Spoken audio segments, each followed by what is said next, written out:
Good afternoon, everyone. Those who join us here in person and those who are online, thank you for attending the 23rd Professional and Academic Development Series, PATS.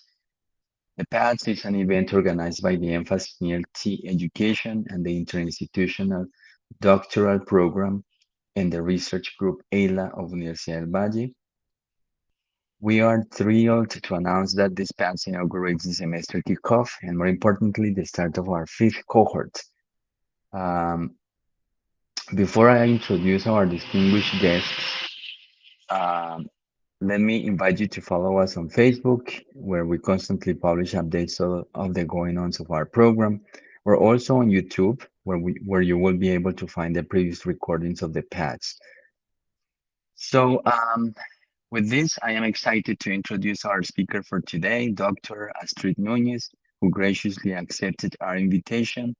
We are really fortunate to have her here. She has an impressive career in the field of materials design, in particular textbooks. She's an associate researcher in the master's program in education at Universidad Externado de Colombia. She holds a PhD in education sciences from Universidad Pedagógica y Tecnológica de Colombia, an MA in education from Universidad Externado, and a diploma in linguistic studies from the University of Essex, UK, in child rights management from Lund University, Sweden. So let's give him a warm welcome. Thank you, Dr. Nuñez, for being here. Welcome to the presentation EFL textbooks as objects of research. It is a pleasure to me to be here, and this is the agenda, the proposed agenda that will take us through three main stages. The first one, background, which is a kind of contextualization. The second one, the textbook as an object of study. And the third one, hands-on work. In of these two textbooks, it goes back to the 15th century, as you can see on the screen, with Comenius' masterpiece, Orbis Pictus. It was an illustrated text for children, and especially to teach both girls and boys. Later, in 1912, Maria Montessori designed didactic materials that captured the curiosity of children as the pillar to implement her own teaching method. The method grouped materials according to the function and needs of each student to ensure communication, exchange of ideas, and learning of culture, ethics, and morals.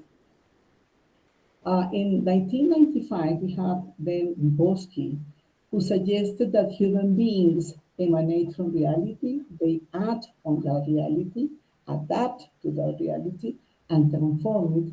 And of course, they transform themselves. To do that, they use different psychological instruments or mediators. Those mediators could be didactic materials, among which we encounter textbooks, and even more sophisticated one systems like language per se. Finally, in 2001, Umberto Quiseno traced the origin of textbooks in Colombia. He went back to the times of liberalism between 1930 and 1946. And he identified disciplinary manuals for religion, for grammar, for politics. And for that, they used catechisms and booklets. Later, those catechisms and booklets were replaced by textbooks, and those textbooks were produced by the state, especially from well-known publishing houses. Now, concerning the emergence of EFL textbooks in education, due to the success of hegemonic power of some English-speaking countries that you can see there on the screen, during the Second World War, English has been positioned as the main or the international language, a language that we use for relations, diplomacy, business, tourism, universal communication, and even research or scientific research. So there is, at that time, there is consensus about using English to communicate in the world. So then, in response to the post-war heritage, there was a massive globalized commercial and contextualized industry of EFL textbooks in Latin America. And those, let's say that those were influenced by the mere economic and politics interest of an international geopolitical agenda, usually like a hidden agenda. During the 80s, the 90s, and the 2000s, education reforms in Latin America and Europe, together with the institutional and curricular changes or transformations, generated an interest in in the production, and research of materials and textbooks, and especially in their adaptability to the new demands or the possible impact of educational reforms on them. Unfortunately, till our days, they don't correspond to local realities. In relation to the production of and commercialization of English textbooks in Colombia, we have identified three important moments that can be identified, can be labeled as this. Between 1960 and 1991, school manuals and teachers' guides were subjected, to the control of the National Ministry of Education, or MEN, which produced its own materials. These, unfortunately, unveiled the production of materials through the enforcement of an elitist hegemonic editorial policy that disseminated pre-established, homogeneous, and dominant knowledge, as some of you know, perhaps all of you know. Then, in 19 afterwards, in the enactment of the General Law of Education instituted the promotion of bilingual English education and the development of communicative competence in that language.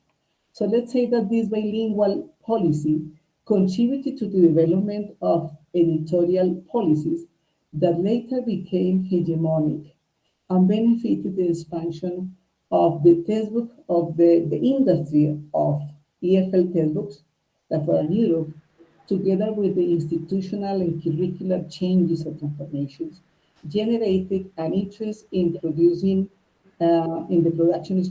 and research of materials and textbooks, and especially in their adaptability to the new demands or the possible impact of educational reforms on them. Unfortunately, till our days, they don't correspond to local realities.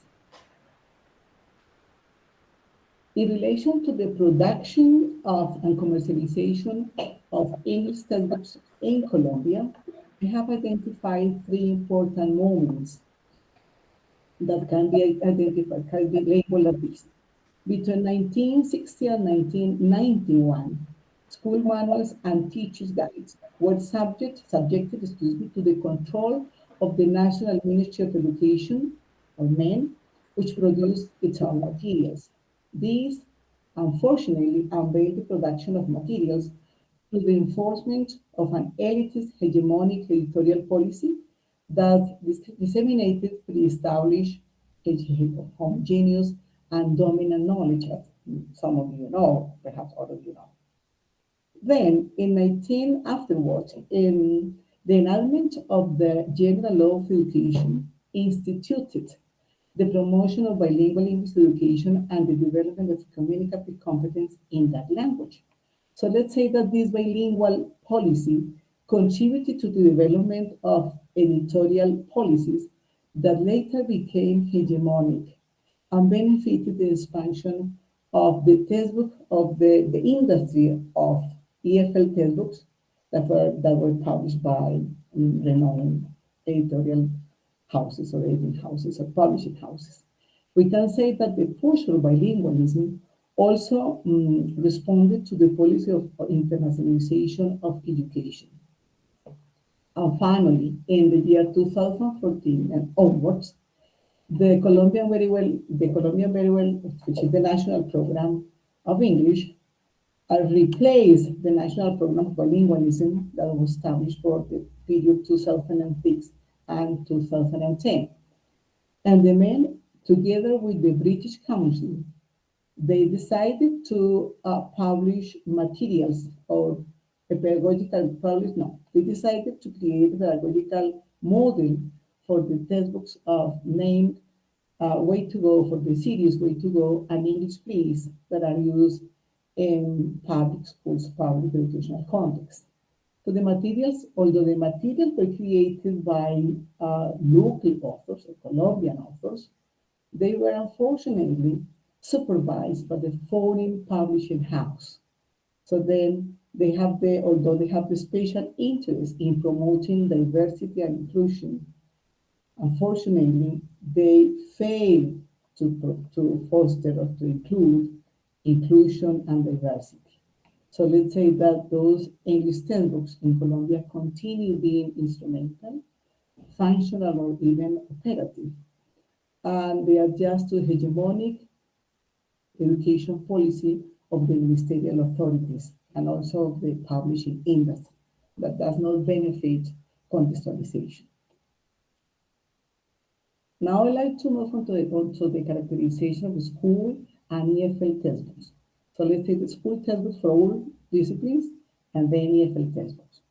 So you can see on the screen, I first traced the concept of school textbooks, and I found that it goes back to Orbis Pictus, Comenius' masterpiece that was illustrated for children. Then we have that they have been um, acknowledged by as culturally situated artifacts, also ideological devices because they are permeated by foreign ideologies. They also become, or excuse me, are curricular support because they're supposed to be aligned to the school curriculum. They are also products of consumption because let's say that they are published, they are created, they are produced for consumption. And finally, they were catechisms and booklets in Colombia.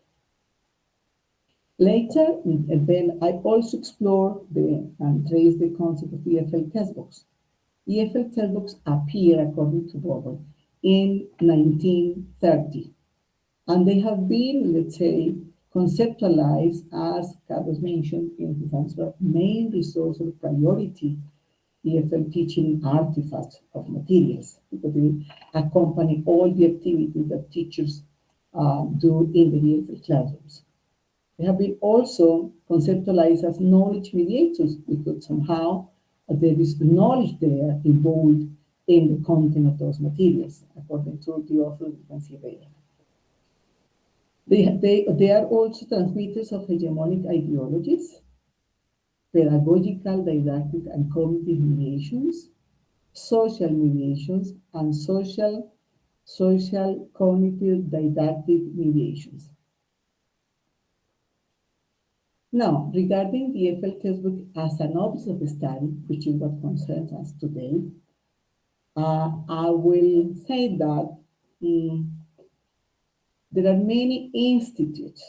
There are many institutes that have studied or analyzed textbooks of different disciplines. In 1975, we have the Instituto Internacional para el Mejoramiento de los Libros.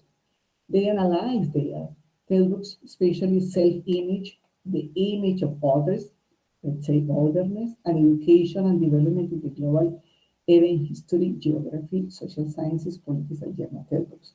Later, also UNESCO in 1945 was entrusted to the George Eckert Institute to revise the textbook that had been published almost more than a century, almost 2 centuries, to examine xenophobic contents and stereotypes that denigrated citizens of near countries. In 1992, we have another Proyecto Manuales Escolares, and they studied the school manuals that were published in these 2 centuries in partnership with universities from Spain, Portugal, and Latin America. In 1996, the research group Eleuterio Quintanilla, confirmed that textbooks have a privileged place in the intercultural educational approaches as they foster teaching and learning processes. They also synthesize the proposed and transmitted culture and create collective identities. That's why they, as Carlos mentioned, materials are dangerous and risky as well. In the year 2009, the Instituto Internacional de Investigación Andrés Bello has been researching the creation of an instrument to analyze textbooks and other materials used in the development of the teaching and learning processes. Then we have Now I would like to now to make a sense of the relevance of content analysis. I have traced some scholars. For example, Borre considered that since the years 1950s, there has been systematic research conducted especially on the ideological dimension of these materials. Negrin stated that these materials are thought-provoking sources and they are objects of multidisciplinary and complex study. Locking mentions that or encourage researchers to conduct critical analysis as it reveals the colonizing nature of neoliberalism and highlighted that teachers should adopt a critical attitude to commercial EFL materials to avoid being complicit with the neoliberal values, ideas that are infused in the materials. I also registered the Al-Ulum and Coxal in 2019. They have remarked the increasing relation between ideology, hegemony, and textbooks due to the rise of critical theory, critical pedagogy, and critical thinking skills to foster a critical perspective towards standardized or contextualized EFL materials. That is something that we as educators need to promote, to raise that critical sociocultural and political awareness in both teachers and students so they can see the risk of those materials. Finally, Nuñez underscored the value of content analysis to reveal that the cultural information they offer is incomplete, is biased, it is distorted, and that the enormous human diversity and complexity is unfortunately ignored, marginalized, silenced, or concealed. So that's why we need to be aware of the risk of critically of consuming materials in an uncritical way. The previous assertion confirmed the relevance of content analysis, which has been conducted from a myriad of perspectives. As you can see on the screen, here I have just some examples, but there are many studies in which they rely on the method which is content analysis. And the materials have been analyzed from the perspective of cultural representation, cultural content, cultural component, and cultural hegemony. Also, gender representation, gender roles, gender stereotypes, gender equality, and heteronormativity. There are many studies on that. Literacy practices, critical thinking and critical thought, making the difference between critical thinking and thought. For critical thought, we need to be critical, okay, individuals, but especially to be fully aware, fully conscious of that hegemony and those imposed sociocultural patterns, knowledge, and power. Also, there have been studies from the perspective of cultural awareness, intercultural component, intercultural competencies, intercultural awareness, critical interculturality, critical intercultural awareness as well, and English accents. This is just to give you some examples of the, let's say, the stances from which material has been analyzed. Now, I will address what researchers can do when it comes to analyzing EFL textbooks. The first one is critical content analysis. Well, critical content analysis seeks to make sense of those hidden or latent messages present not only in written text, first in written text, as you can see, Andrew, Kermit, and Kilpindorf. So it suggests when we say that we need to make sense or understand the hidden or identify the hidden or latent messages, then making inferences is central to content analysis. It also applies to general communication that implies paintings, images, films, sound, websites, and research. So even body language can be analyzed. Critical content analysis implies identifying the object of analysis. Once we have identified what we want to analyze, then we need to determine the sample. Once we determine the sample, we are supposed or expected to establish the rule for qualifying, then to reduce data, and then making adaptive inferences, which are similar to, which have to do or are related to probable conclusion based on what we know within a context, within a particular context of reality. So then we understand the reality in a particular context. Content analysis can also depart from the qualitative nature of text and can privilege verbal and descriptive procedures that separate it from any quantified perspective. Of course, there is also quantitative, okay, content analysis, and we can also combine qualitative and quantitative. But having, for example, quantitative analysis with numbers and with percentages, it doesn't tell us a lot. But then describing with words, okay, and then in a critical way, it tells us a lot about content of these materials. And finally, critical content analysis can contemplate, excuse me, the voices of the protagonists, of the authors, of the readers, and even of the readers. So then we can conduct content analysis. Let's say we're going to analyze a particular English textbook, and we can just analyze it and then concentrate and register the information on a matrix for to understand that content. But we can also, if we want, interview authors, interview experts, or interview teachers that use the materials. So it is up to the analyst if he or she wants to only to conduct pure content analysis and then use those matrices to register the information, to record information, and then to do preliminary and interpretation and critical analysis. Or to include all the sources of information that could be the teachers, the authors, even the students that use the books, okay, and the editors as well. A second kind of analysis that can be conducted is the critical multimodal thematic analysis. And I have for this, for the second type of analysis, I would like to invite Hans Oviedo, who is in the audience, my supervised PhD student, to present this critical multimodal thematic analysis that he has proposed for his doctoral research. Hans, please. Hello, Professor. Please let me know if you can listen to me. See, perfectly. Okay, so thank you, my dear professor and advisor. It's a pleasure for me to share with you all some of my ideas taken from my research proposal. First, I want to mention, and if you want, you can display all the different lines there. Okay. No problem. Yes.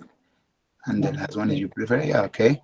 And well, I would like to mention I'm working with two main theoretical constructs, which are CI. I want to give a kind of contextualization about what I'm doing with my research proposal. So I'm working with these two concepts, critical interculturality and the EFL textbooks.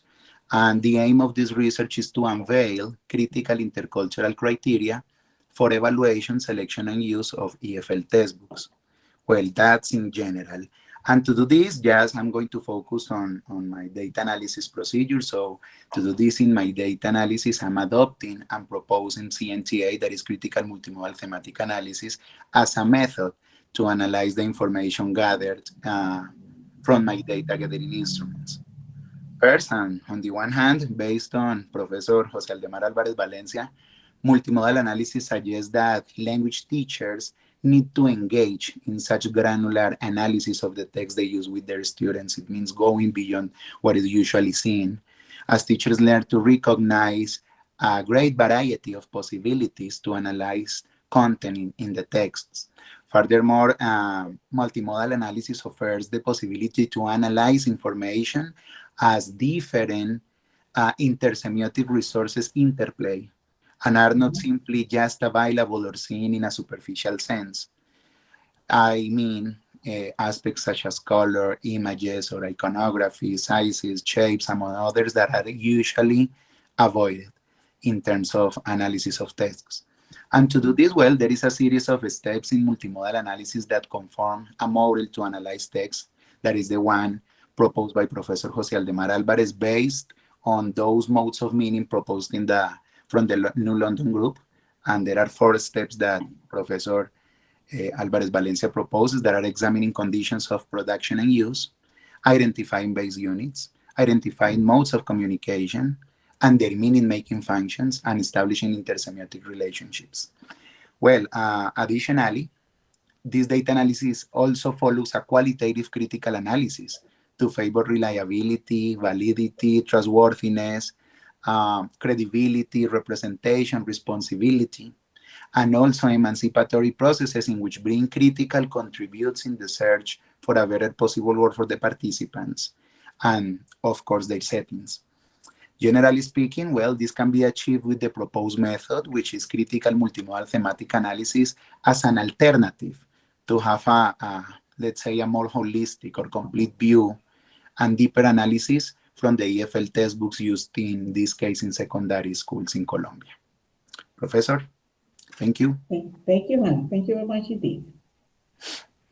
Next, to make a better sense of content analysis, I will invite you to overview a qualitative documentary research I have conducted. So, I will refer to 3 premises that I consider pertinent to make sense of my understanding of materials and then the way they can be analyzed. So the first premise is that I have the path I have walked as a Colombian author of materials in the EFL industry, because it has contributed to the production of generic and standardized textbooks. So those that are published, okay, by local or foreign publishing houses, but without considering any particular context. Second, the second premise has to do with my experience as a teacher, educator of English teachers, which has contributed to the development of contextualized EFL materials. And those respond to the particular needs of students at university level. The first series, Economics and Business Reading for English 1, 2, 3, and 4, were developed for University of Colombia, and the second series, On the Road, for beginners, elementary, pre-intermediate, and intermediate, and then the last one, Economics Essentials. That series was designed, developed, and created, having in mind that particular context with Empresarial.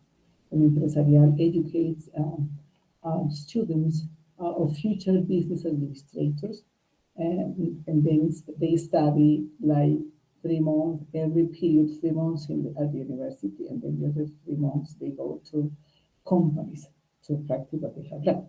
So let's say that these 2 series correspond to a particular educational context.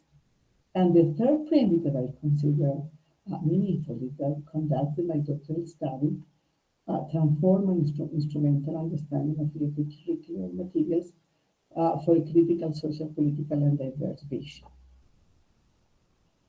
Also, being pertinent to mention that in this study, I have established a departure and destination point. I depart from an instrumental, standardized, decontextualized, and colonized EFL textbook with dominance of the global culture, because these resources of these books do not embrace the changing and diverse, complete historic, complexity, of historic, sociocultural, political, economic, educational, and even aesthetic needs of local contexts and communities in which these materials are employed. And then I would like to arrive at the destination point is to arrive to a desirable, contextualized, and decolonized materials, otherwise that are sensitive to cultural diversity. So let's say that what contextualization does in this proposal is to make sense of EFL material from other ways of conceiving and representing the world in the dimensions of being, knowledge, and power. In other words, decolonization plays a fundamental role here. What is problematic in EFL textbooks? Well, concerning this problem, I found the following. First one, that these resources are used as subalternation instruments, and there is prevalence in those resources of hegemonic ideology of the native speaker. Several scholars have conducted research on that aspect, and it shows teachers as consumers of knowledge without voice and action. So we are not able to produce that kind of knowledge. So it means that there is coloniality of being in those materials. I also identified that these textbooks use instrumentalized, instrumentalized grammar focus. They also show the contextualized cultural content and an critical use of foreign methodologies. So let's say that teachers, they are not aware of what they are doing when they, don't assess or don't appraise the content, the method, the type of activities in those materials. So then in this way, let's say that this instrumentalization and decontextualization positions teachers as technicians that are reproducers of predetermined dominant Eurocentric knowledge, so unable to create as well, unable to produce. And the last one is that in these materials, there is imperialism of a commercial-oriented publishing industry. And this industry, unfortunately, is supported by a bilingual policy that associates or relates English to work, to competitiveness, to productivity, exploitation, globalization, and neoliberal ideas. So then, this aspect turns teachers into competitive and oppressed actors. And it suggests that EFL textbooks are, present coloniality of power. So there are three kinds of coloniality involved in the materials that are produced by both local and foreign publishing houses. Coloniality of being, coloniality of knowledge, and coloniality of power. After reviewing, of course, related studies and discussing the statement of the problem, I posed the following research question. Ontological, epistemological, and public criteria grounded on critical intertextuality as a decolonial alternative and inspired into the colonial time, oriented development of English textbooks to overcome its discontextualization from the voices of local authors, teachers, and experts with its corresponding objective. I also established three subsidiary questions. What traces of coloniality, basically, to uncover the traces of coloniality, the possible transformation of content, and the perception of in those books, and the perception of teachers, authors, and experts facing the coloniality with the corresponding objectives. The theoretical foundations that underpin or reference that are informal underpin this study are critical intellectuality and EFL textbooks. Critical intellectuality here is positioned as a decolonizing alternative that develops critical awareness regarding colonialism in English textbooks, surrounding the colonialities of being, knowledge, and power. And of course, critical interculturality implies questioning and transforming oppressive power relations by embracing diverse ways of being, knowing, and acting autonomously. Regarding materials, these artifacts, as I mentioned in the synthesis of this presentation in the after, they are not neutral because they repeat dominant ideologies and also reinforce racist, sexist, classist, and heterosexist stereotypes, exaggerating, misrepresenting, or supporting the idea that one nationality is superior to others. So then, as I understand materials today, they are the ones that teachers can create, that teachers can develop. And those to me are cognitive, pedagogical, didactic, and sociocultural mediations. And those mediations do foster language learning and also the development of a critical sociocultural and political awareness that enables students and teachers to transform their harsh realities or complex realities. Regarding the methodological design, it was a documentary research. It was a qualitative documentary research because it fostered the emergence of alternative epistemologies from previously invisible subjects. It also rescues subjectivity to make sense of complex human realities. And it resorts to the content analysis technique, also named as methods, because it makes sense of EFL materials as objects of research, as objects of study.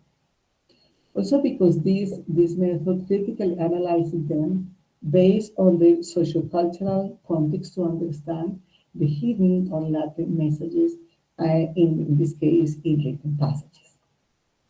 The study is also framed within the socio-critical paradigm because it encourages critical interpretation and emancipation to make sense of reality in particular context.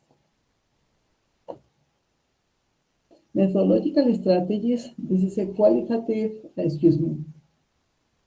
are here, So the sample unit are 6 EFL textbooks, the context unit, 86 readings and reading comprehension activities and iconography, and also design comprehension matrices to interpret and critically analyze content.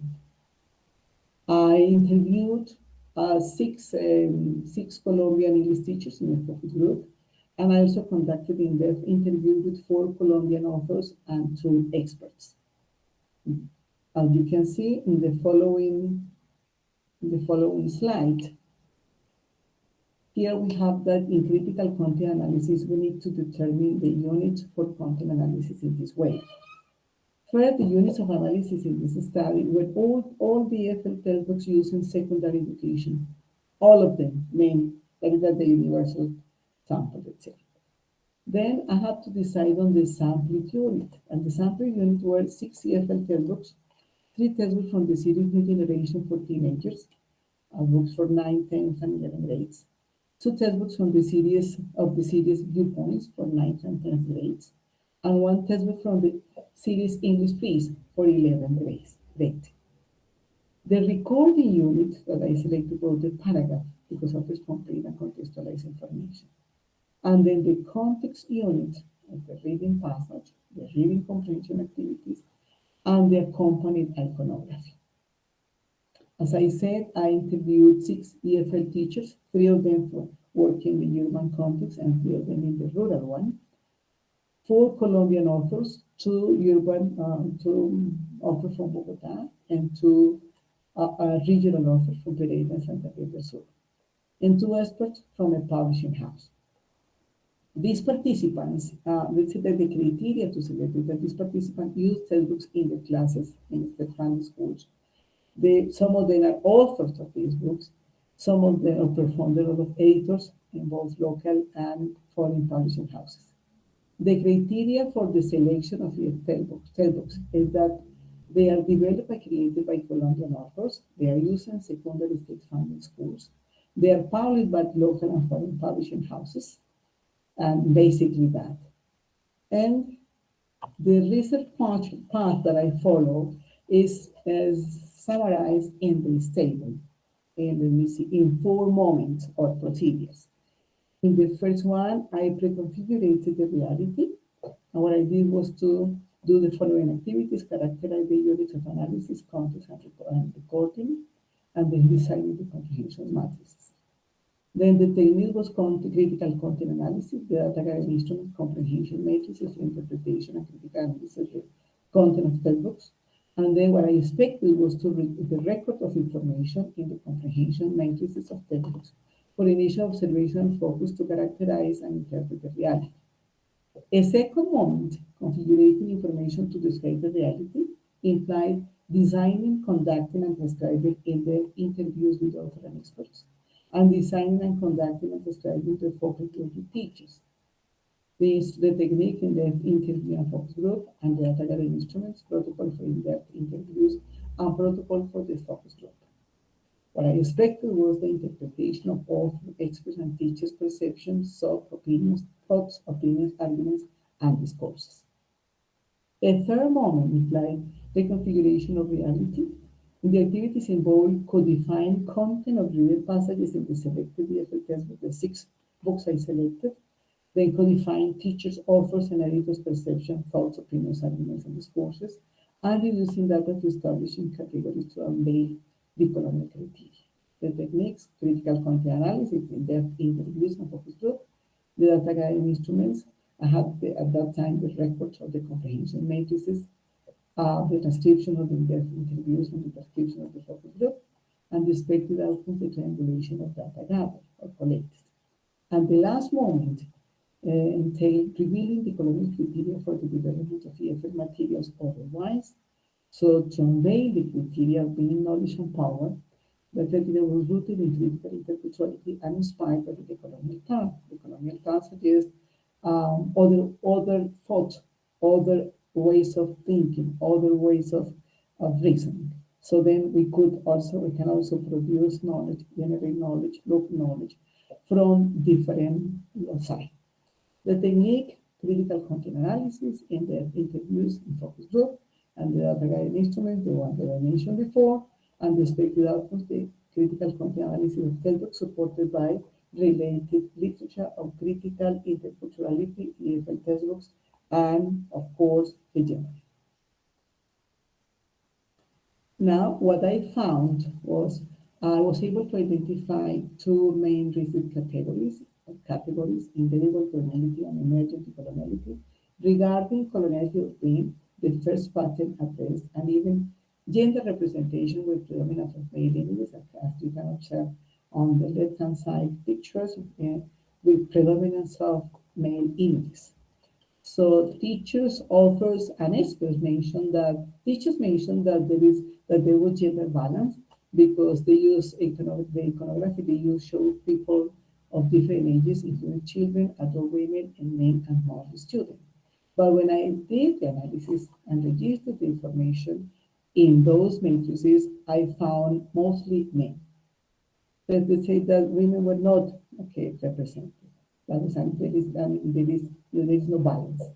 So the author say one of the authors say that there is one news report that describes a sports career of the Williams sisters, who are professional tennis players and who are also colored, so they are Black American.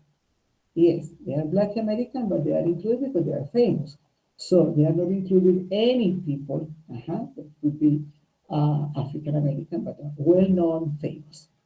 And then the experts said that they try to keep a graphic gender balance, and that they search for a balance of female and male genders. And the example he gave was again the Williams sisters appear in one of the books he said. So then again, they were addressing just that unique example, the Williams sisters.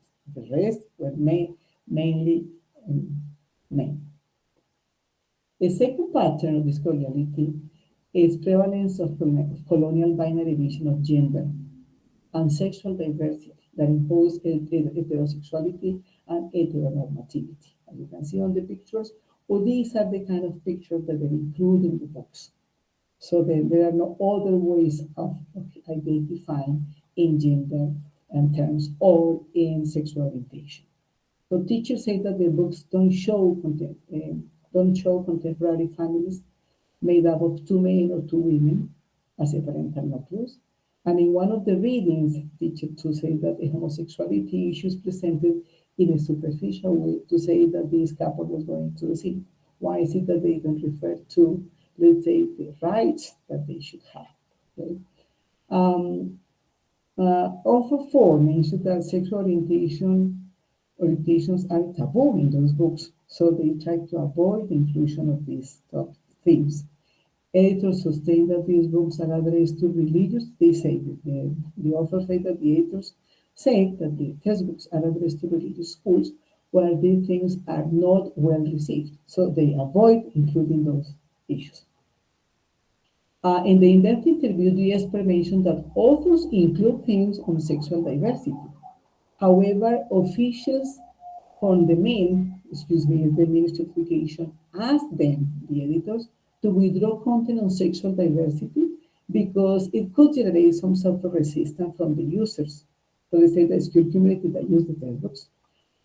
Including it would be like, let's say, taking their own product off the market ourselves. So let's say that there is definitely a mere economic interest.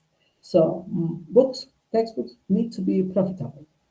Otherwise, there is no sense in producing these kind of materials in these publishing houses. The third pattern, I guess, is dominance of white population and ethnic hierarchy based on phenotype that governs identity construction of those without European standards. If we observe the photograph, the pictures on the left-hand side, we see, okay, that what? European standards. We also see like insert people, let's say from Chinese people, because the market offers huge opportunities for consuming them. So then, according to the teacher, there is no reference to indigenous race or to indigenous people. Instead, we see people with the standard of European countries or from the United States that are far away from our student reality. There is not a single image of Colombian people. Those that resemble Colombian people could be Asian. One of the authors mentioned that almost everything in the textbook is American or British. It is quite linked to the editorial direction based on an available bank of images, depending on the images, because they buy bank of images, so they need to select the images from there. So the materials, the illustration they select, they are not registered in particular context. And in general, the experts say that the images are very expensive. Again, business being there, okay, interest, economic interest there. That they use American Bank of Images that are already stereotyped and archives based on models of ideal aspect. So they rank the images considered models of ideal beauty, of ideal race, unfortunately. Concerning coloniality of knowledge, there is perpetuation of cultural detachment, invisibility of local cultural content, dissemination of Anglo-Saxon values and ideologies, and cultural invasion and acculturation. So as you can see in the image, all the cities they include, of course, we have Sao Paulo there, we have Mexico, Tokyo, London, and Cairo. Fortunately, Cairo is there, Sao Paulo, and Mexico. But Colombia never appears in those images or in those passages. So then, the teachers mentioned that there are themes of North American culture and some of the British, or the British one.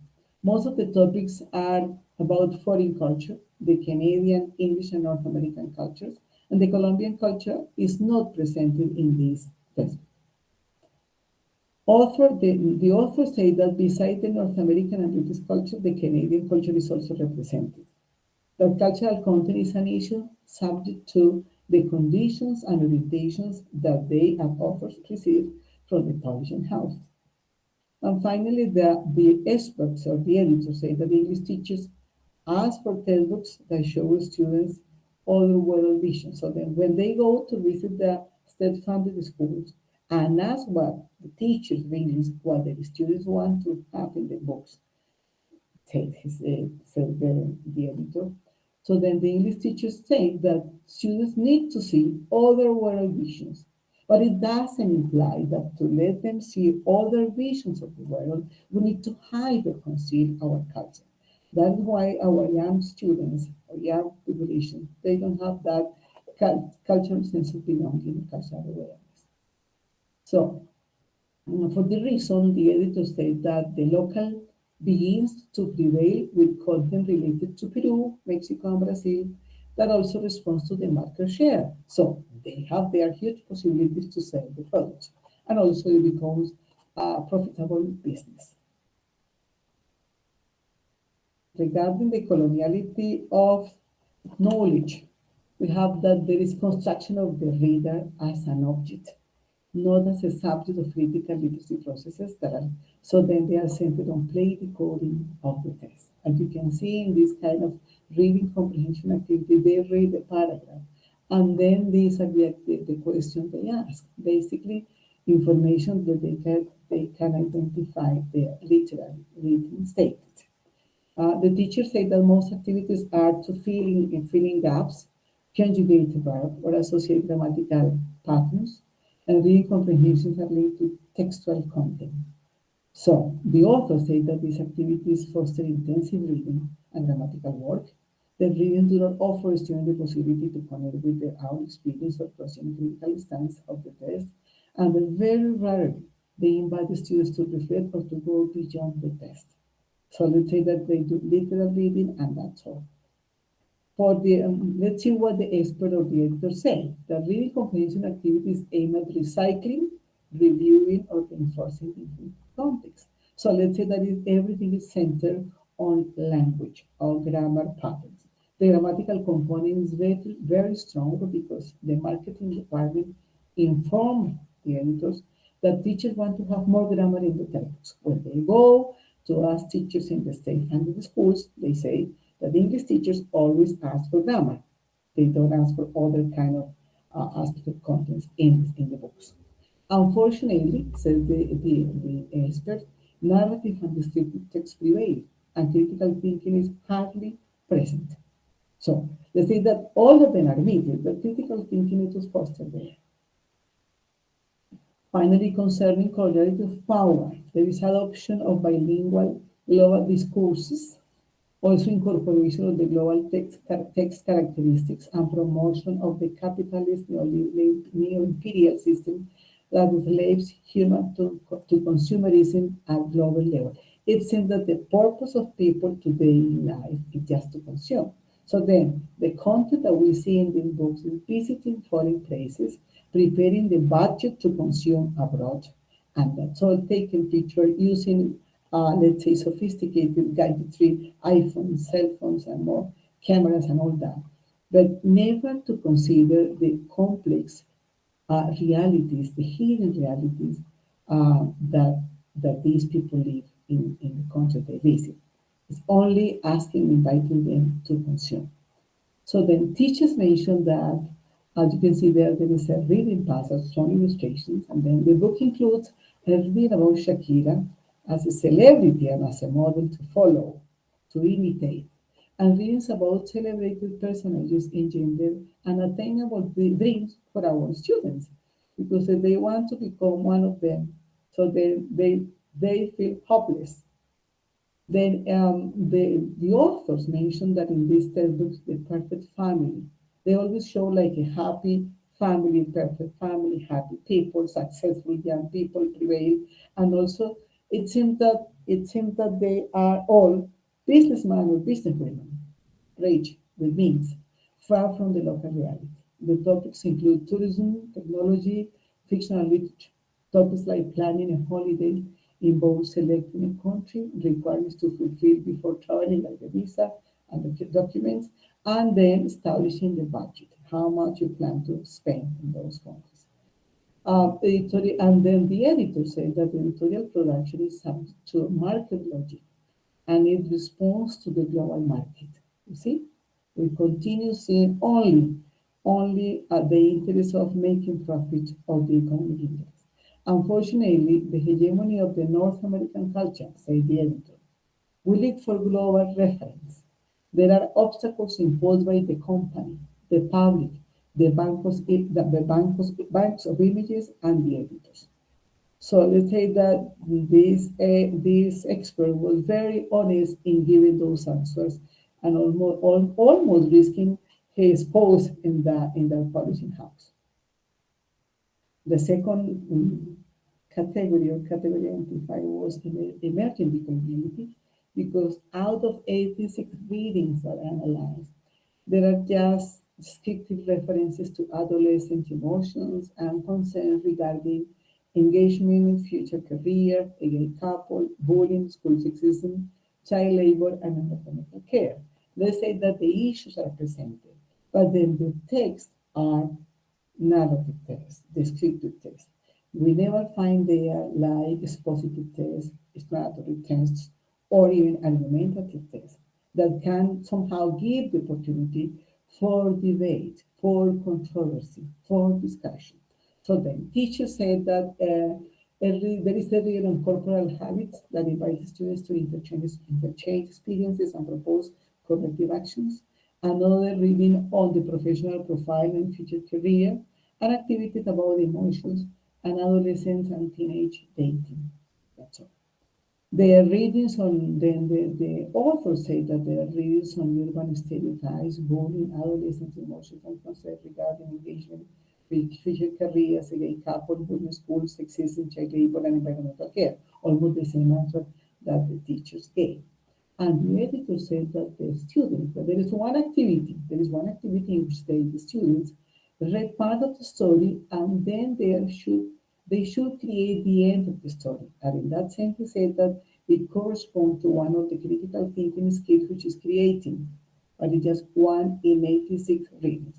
So as you can see, the panorama is pretty sad because we have to admit that these six EFL textbooks don't offer possibilities for critical literacy practices. They don't offer possibilities for developing critical thinkers or critical readers because they just promote plain literal reading, not interpretation or even going beyond to make inferences. Some conclusions of this study are related to the following issues. Critical content analysis compels English teachers to resist and unsettle contemporary development of commerce-oriented EFL textbooks. Critical thinking fosters teachers' critical sociocultural political awareness and power dynamics in bilingual education. Critical content promotes teachers' counter-hegemonic discourses and action against alienating cultural and global culture. It nurtures critical multiliteracy, multimodal practices centered on textuality, intertextuality, and subtextuality, underpinned by localized language pedagogies and high-order thinking skills. Because the idea that when we present a passage, we are supposed to ask students to identify, yes, what appeared there, as stated, but also to relate it to the context and to other texts that exist around the same issue, the same reality in other places of the world, but not necessarily the same English-speaking content that we have seen during 60 or more years in EFL textbooks. And also, language pedagogies, we need more critical pedagogy that emerge in our local context. And finally, local communities of EFL teachers can subvert hegemonic power and be regarded as the low side of other epistemes or even other epistemological sites for the development of other contextualized and decolonized EFL materials otherwise.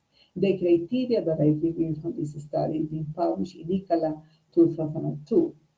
And now, And with this, we close our first batch of the semester. We want to express our sincerest gratitude to Dr. Astrid Nuñez for shedding light on the important subject of research in textbooks. This presentation has left us with much to reflect upon and act upon. Thank you for this enlightening talk, and I'll see you next time.